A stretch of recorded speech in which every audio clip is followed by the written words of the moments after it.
guess.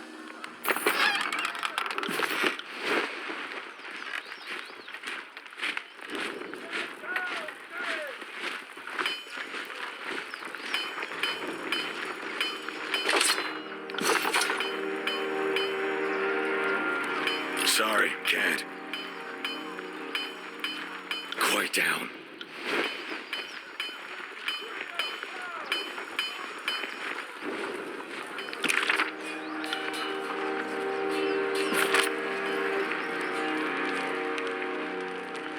Sorry, can't.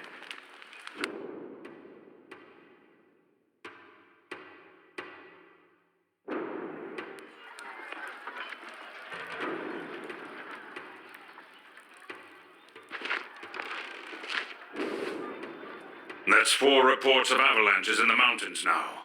The Tiersmen can barely count past 9. They have neither the capacity nor the cause to close off the mountain passes. Either way, that leaves the 2nd and 4th cohort trapped outside the valley. Or it's the work of your perfidious Earthshakers. Only a fool would not suspect a traitorous Archon of poisoning the mind of his students with sedition. We would have killed the Earthshakers Guild for their master's treachery, but I'm sure you have some perfectly valid reason for allowing them to live as your pawns. I always know you've run out of things to say when you resort to mocking my vassals. If we are to speak of treachery, why is it that my scouts see the Scarlet Chorus warriors defecting back to the Vendrian Guard? Your fearsome reputation has gone flaccid. For it seems you cannot control your soldiers, or perhaps you simply choose not to.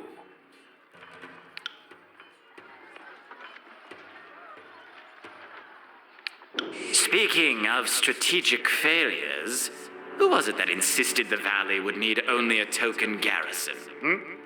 For some strange reason, we can't seem to recall which balding halfwit grossly underestimated the enemy. Thoughts? And I thought you had left agents within these Tiersmen when they surrendered. Either you failed to see this coming, or you knew and let it happen. Incompetent or in cahoots, either way, this mess has your filthy stink all over it. We look forward to seeing you explain to Tunon why the Archon of War could not close the vice on this trivial little insurgency.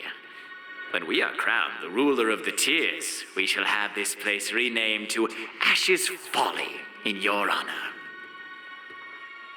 If I could trust the information I get from you and your conscripted mouth breathers, perhaps I'd order my cohorts around a bit more aggressively.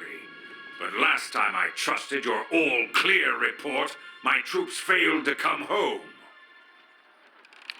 Oh, Ash, old boy.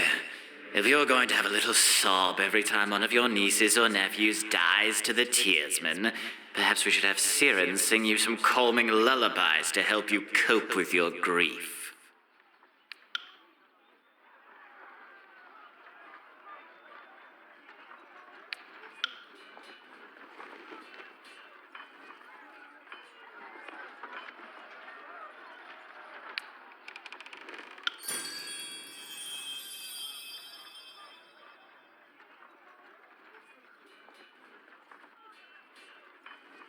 Stormcaller, it is an honor to have you with us. I would imagine you are here with another of Kairos' edicts. Perhaps another catastrophe that will punish our foes for hiding behind their walls? My soldiers tell me you helped Commander Drotus on your way through Edring. You honor the court with your selfless cooperation, for that is the sort of camaraderie that Kairos demands of us all. It seemed only yesterday you were proving your worth in battle, assisting my warriors in the siege of the bastard city. Now Kairos has chosen you for a second time to proclaim an edict. Tell us, good Fatebinder, what sort of punishment does the Overlord have in store for the Oathbreakers?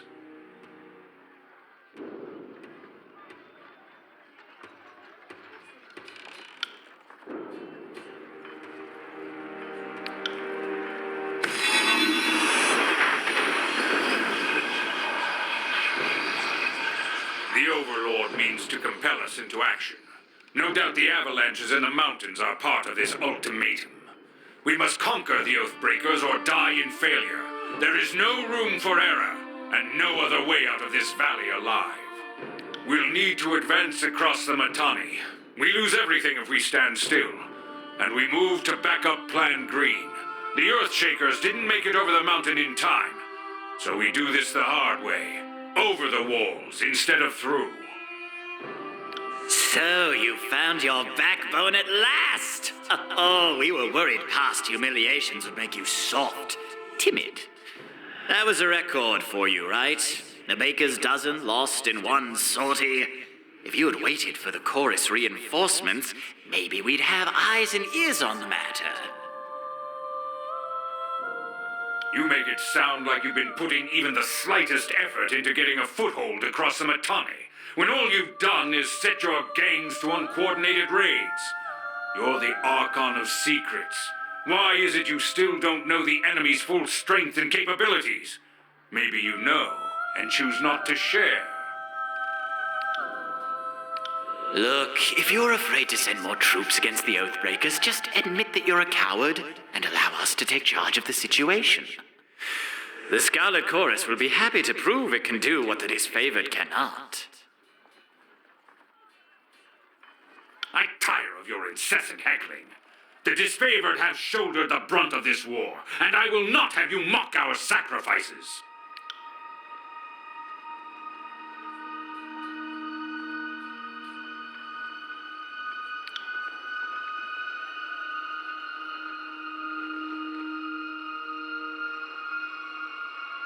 Our soldiers clamor for battle, and at last we shall have it. Once we've secured the outer ring of the valley, we will meet again to discuss who takes the well.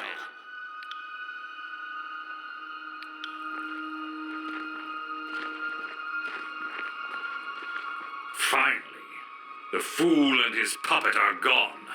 Perhaps now I can hear myself think.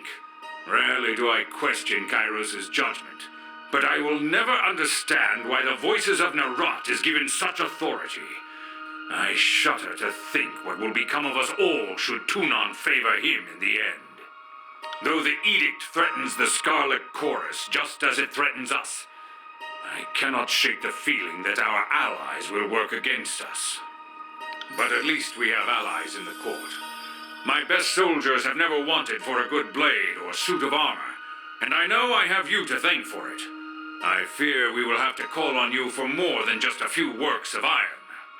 You've shown your worth in war, and your name has been known to the Legion since the very beginning of this long conquest. So I'd ask that you join us this one last time to help us wrap up this last objective. If you wish to be counted amongst the glorious, speak with the Iron Marshal. She will direct the order of battle until we are ready for the final push into the Citadel.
Fatebinder, the Iron Marshal has tasked me with keeping you alive, and I have no intention of disappointing her. That should be enough assurance for anyone. Likewise, good Binder.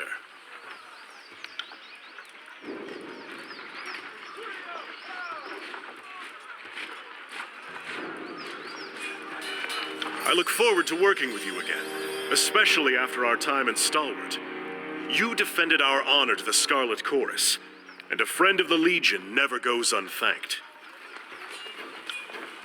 Better to work with the Honorable Binder than some chorus children.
That's far enough, Fatebinder.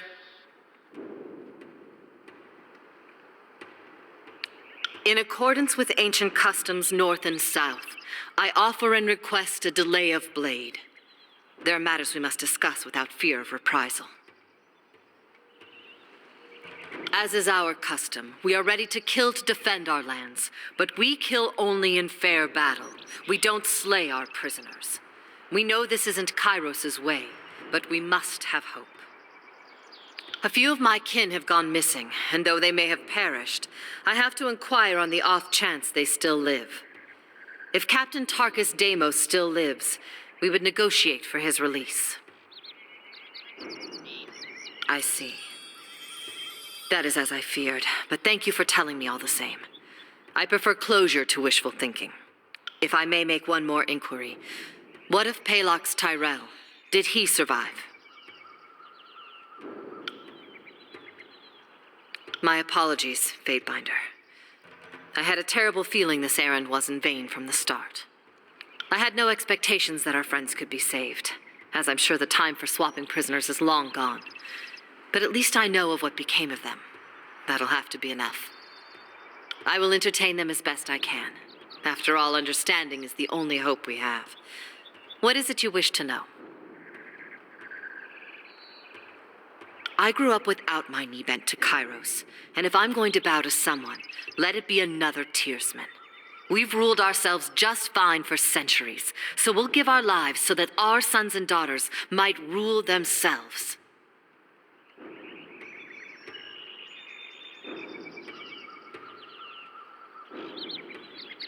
You make conflict sound like a bad thing. Yes, the younger realms saw frequent battles, but it was never this wholesale slaughter like we've seen of late. No Tearsman ever cast an edict on the soil, or forced prisoners to kill each other, or butchered beastmen tribes. There's freedom, then there's trusting idiots with power. Give a man 1,000,000 marauders, he'll lose sleep worrying over his neighbor's 1,000. I prefer my realms ruled by the braver sex. For centuries, we've left the lands to the women and the seas to the men. And we did plenty fine until Kairos came around. Oh, we don't. Those who believed Kairos could be stopped all died years ago, in the first wave of fighting. It's not about the hope of victory. It's about the hope of inspiring others. It is very likely we will fall here in Vendrian's Well. But perhaps others will arise elsewhere. I doubt life is any better sworn to some mad Archon. I'd rather stand with my fellow Tearsmen, or I suppose, stand immediately behind them in the event of an attack.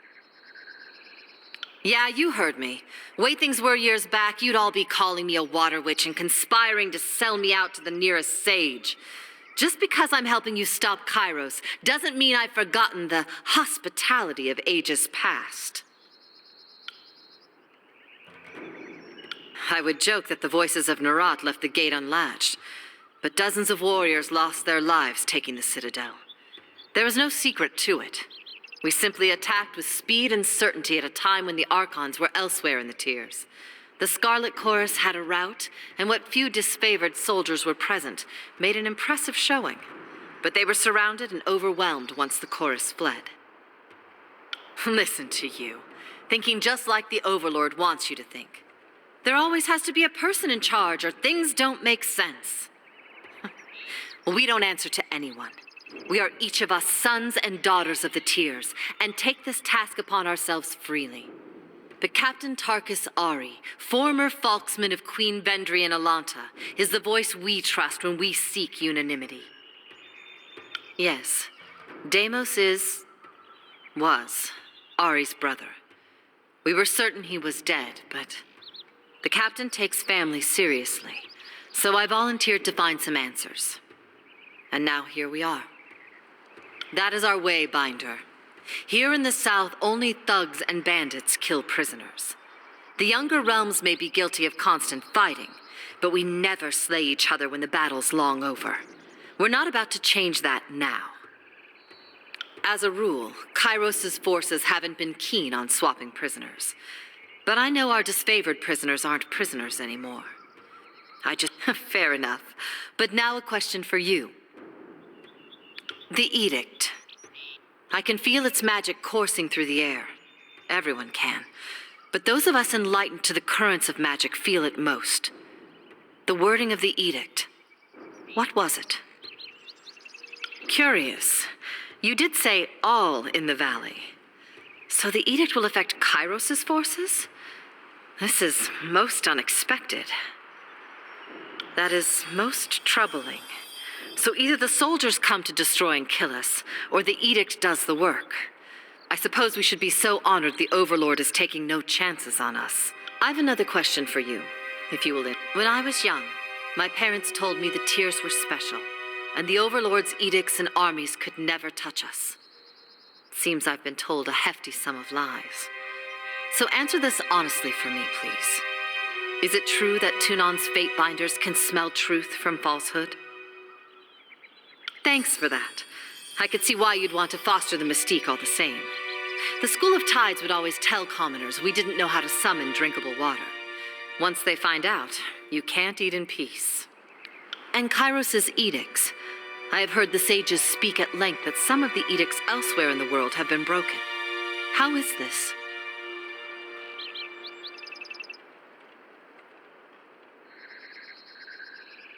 Ah, so some edicts are forever. The rest are, as long as Kairos has in mind? Needless to say, Kairos' magic is unlike anything we've seen in any Archon. And one more mildly self-indulgent question, but I simply must know. Kairos, male or female? Really? You don't know either? You work for the Overlord, but you don't know if she, or he, has an innie or an outie? Well, that's perhaps the best answer I've heard to date. Thank you for sating my sexual curiosity. You'll forgive, I hope, the questions. The Overlord and his Archons used to be things of legend. Now they're everyday maladies, and I'm eager to separate the truth from the lies I've been told by house and guild. In accordance to our most ancient customs, let us depart in honorable accord. May peace find you, Fatebinder.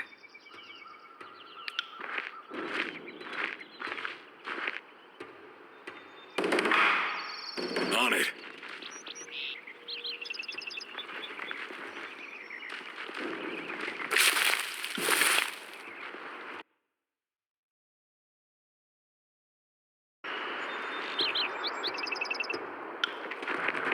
Found something.